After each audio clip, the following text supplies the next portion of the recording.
पैसा इंसान को ऊपर ले जा सकता है, पर इंसान पैसों को ऊपर नहीं ले जा सकता। नमस्ते, मैं गैरा चौधरी स्वागत करती हूँ एक बार फिर से मेरी YouTube चैनल में।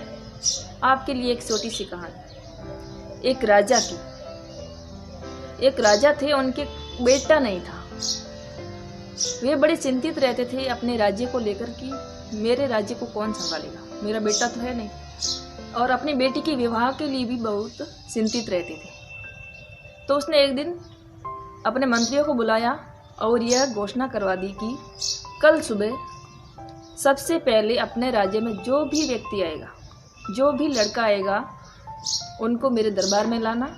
उसी से मैं मेरी बेटी की शादी करूँगा और उसी को मेरा राज्य सौंपूंगा और मैं संन्यास ले लूँगा।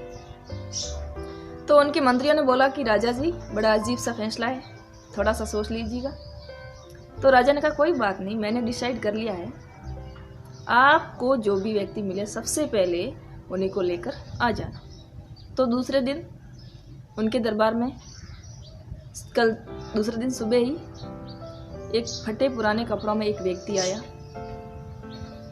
और उनके मंत्री पकड़ कर लेकर आ गए कि राजा जी, ये सबसे पहले आया, हमें तो यही मिला।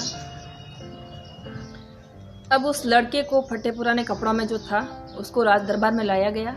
उसका ढोल नगाड़ों के साथ स्वागत भी किया गया और उस राजकुमारी का विवाह भी करवा दिया गया। और वह राजा संन्यास घोषित कर लिया, अपने आप को जंगलों में चले गए और अपने जमाई साहब को राजपाट सौंपकर उसने सब कुछ त्याग दिया।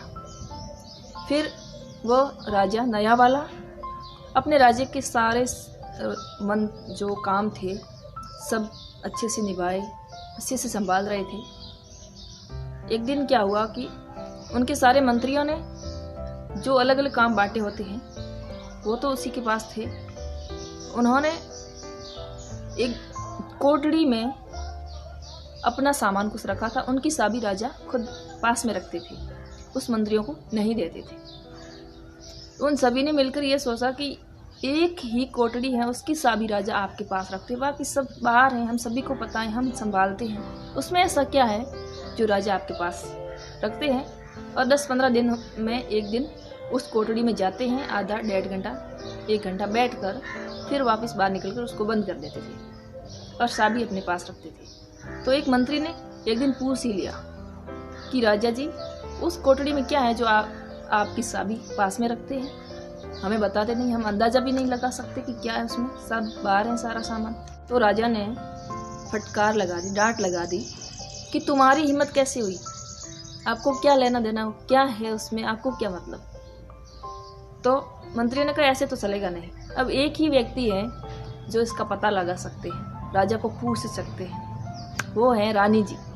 अब रानी जी को ही बोलेंगे कि आप पता करिए, राजा को पूछिए कि उस कोठड़ी में क्या है। सारा सामान तो बाहर है, सारे कागजात वगैरह, शस्त्रागार सब अलग अलग मंत्रियों को सौंपे हुए हैं, और ऐसी क्या चीज़ है जो कोठड़ी में है और राजा जी अकेले जाते हैं, उसमें बैठकर वापस आ जाते हैं।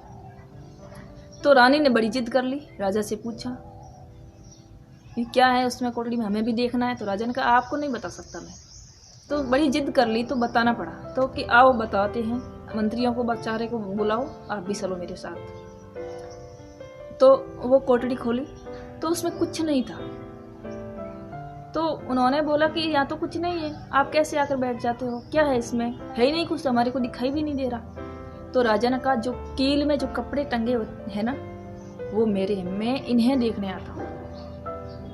तो ये फटे पुराने कपड़े, इसको क्या देखते हो आप, तो ये मेरी शुरुआत है। जब भी मेरे ऊपर घमंड हावी हो जाता है, मुझे अहंकार आ जाता है, तो मैं इन्हें देखता हूँ, मेरी शुरुआत है ये। तो उस राजा ने अपने कपड़े दिखाए उन मंत्रियों को, रानी जी को, और बोले कि राजा की भावना थी, एक तरीके से कह सकते हैं कि दया थी, जिससे मुझे राजा बना दिया और आपसे शादी भी करवा दी। राजकुमारी से बोला, नहीं तो मैं तो ये था, मैं तो कुछ नहीं था। तो इस छोटी सी कहानी का सार यही है कि जब भी आपके ऊपर घमंड हावी हो जाए तो आप अपनी शुरुआत को याद कर लीजिएगा, आपका सारा घमंड सुमंत्र हो जाएगा।